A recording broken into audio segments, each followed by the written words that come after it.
of Two Cities by Charles Dickens, Book the Second, The Golden Thread, Chapter 18, 9 Days. The marriage day was shining brightly, and they were ready outside the closed door of the doctor's room, where he was speaking with Charles Darnay. They were ready to go to church, the beautiful bride, Mr. Lorry, and Miss Pross, to whom the event, through a gradual process of reconciliation to the inevitable, would have been one of absolute bliss, but for the yet lingering consideration that her brother Solomon should have been the bridegroom. "And so," said Mr. Lorry, who could not sufficiently admire the bride, and who had been moving round her to take in every point of her quiet, pretty dress, "and so it is for this, my sweet Lucy, that I brought you across the channel, such a baby, Lord bless me, how little I thought what I was doing, how lightly I valued the obligation I was conferring on my friend, Mr. Charles." "You didn't mean it," remarked the matter-of-fact Miss Pross, "and therefore, how could you know it? Nonsense!" "Really? Well, but don't cry," said the gentle Mr. Lorry. "I am not crying," said Miss Pross. "You are." "I, Miss Pross? I, my Pross?" By this time Mr. Lorry dared to be pleasant with her on occasion. "You were just now. I saw you do it, and I don't wonder at it. Such a present of plate as you've made of them is enough to bring tears to anybody's eyes. There's not a fork or a spoon in the collection," said Miss Pross, "that I didn't cry over last night after the box came till I couldn't see it."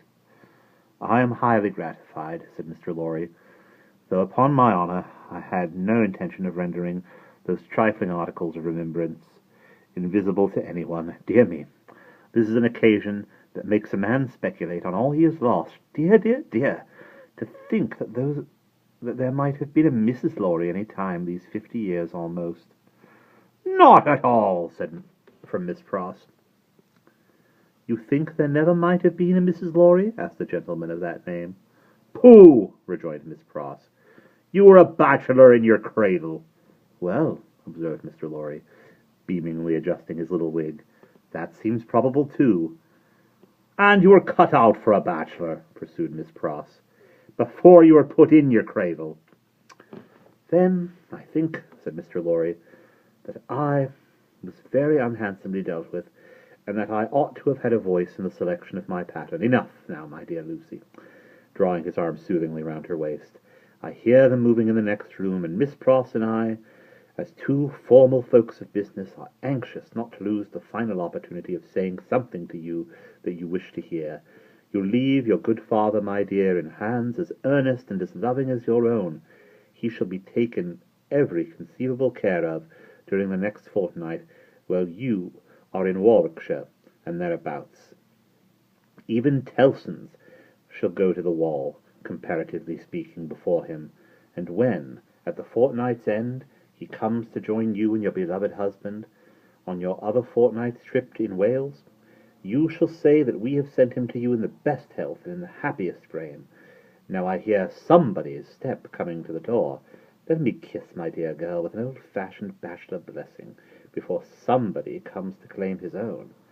For a moment he held the fair face from him to look at the well-remembered expression on the forehead, and then laid the bright golden hair against his little brown wig with a genuine tenderness and delicacy, which, if such things be old-fashioned, were as old as Adam. The door of the doctor's room opened, and he came out with Charles Darnay.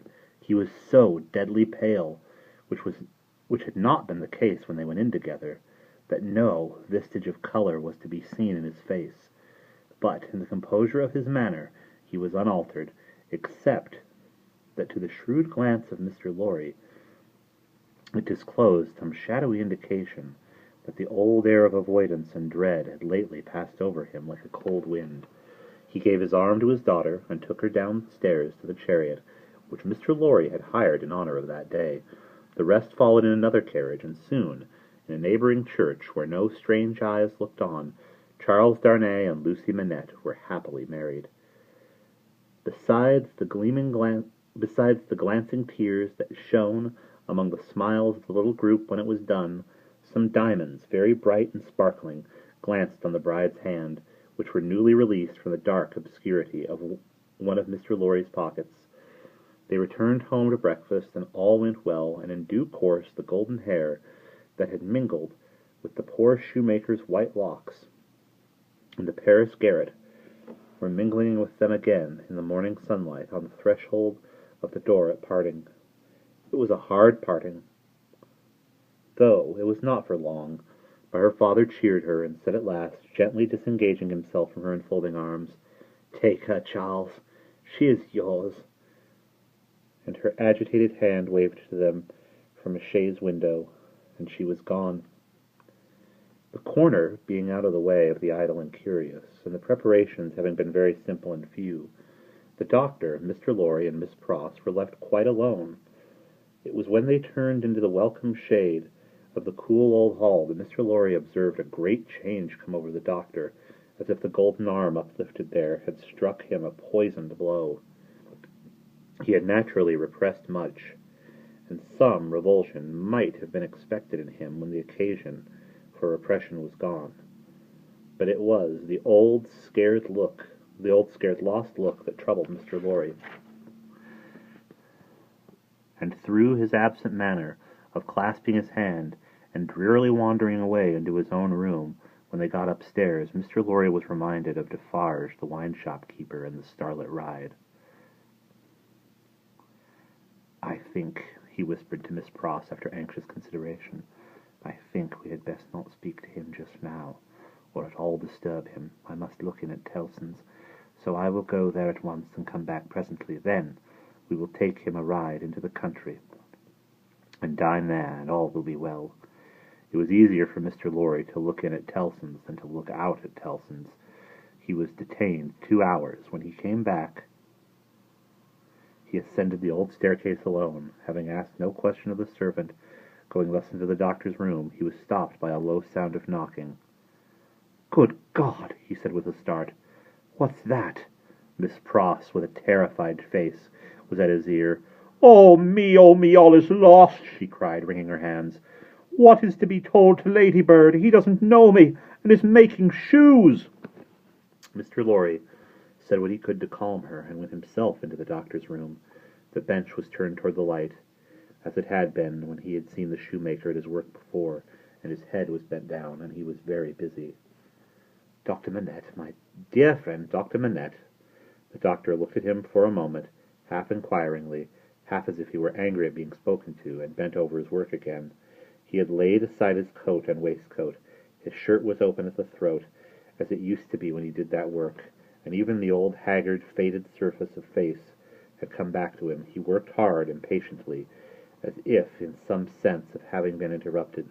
Mr. Lorry glanced at the work in his hand, and observed that it was a shoe of the old size and shape. He took up another that was lying by him, and asked what it was. "A young lady's walking shoe," he muttered, without looking up. "It ought to have been finished long ago. Let it be. But, Dr. Manette, look at me." He obeyed in the old melancholy, submissive manner, without pausing in his work. "You know me, my dear friend? Think again. This is not your proper occupation. Think, friend." Nothing would induce him to speak more. He looked up for an instant at a time when he was requested to do so, but no persuasion would extract a word from him.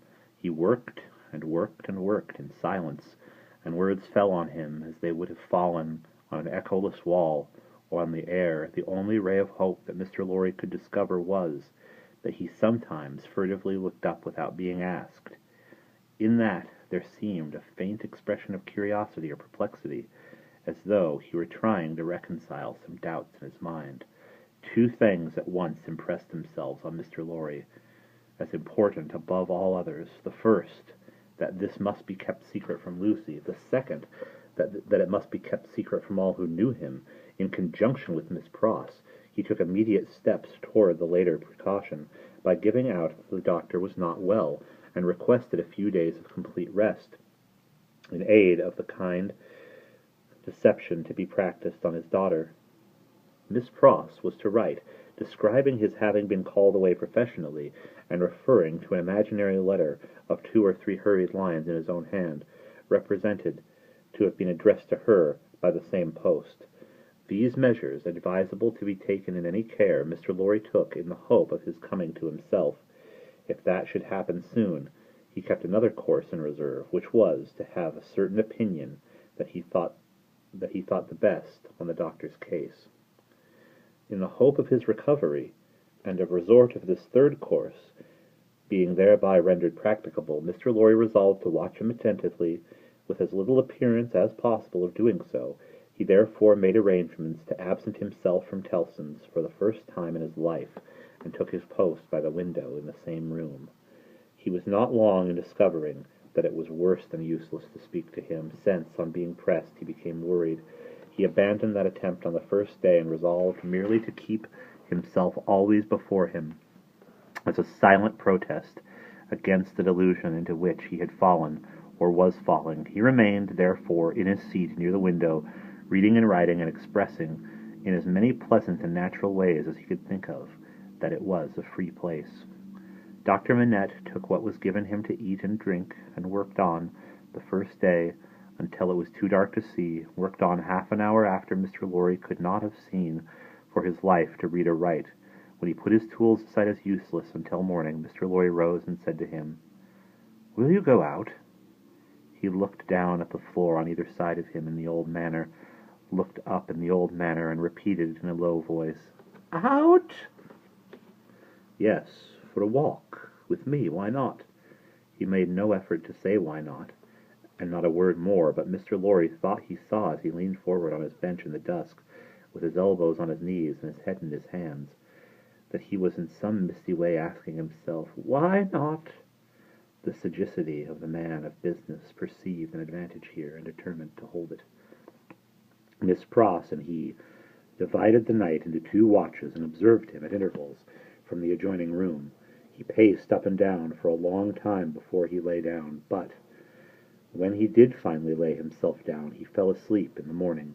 He was up betimes, and went straight to his bench and to work. On this second day Mr. Lorry saluted him cheerfully by his name, and spoke to him on topics that had been of late familiar to them. He returned no reply, but it was evident that he heard what was said, and that he thought about it, however confusedly. This encouraged Mr. Lorry to have Miss Pross in with her work several times during the day. At those times they quietly spoke of Lucy and of her father, then present, precisely in the usual manner, and as if there were nothing amiss. This was done without any demonstrative accompaniment, not long enough or often enough to harass him, and it lightened Mr. Lorry's friendly heart to believe that he looked up oftener, and that he appeared to be stirred by some perception of inconsistencies surrounding him. When it fell dark again, Mr. Lorry asked him as before, "Dear doctor, will you go out?"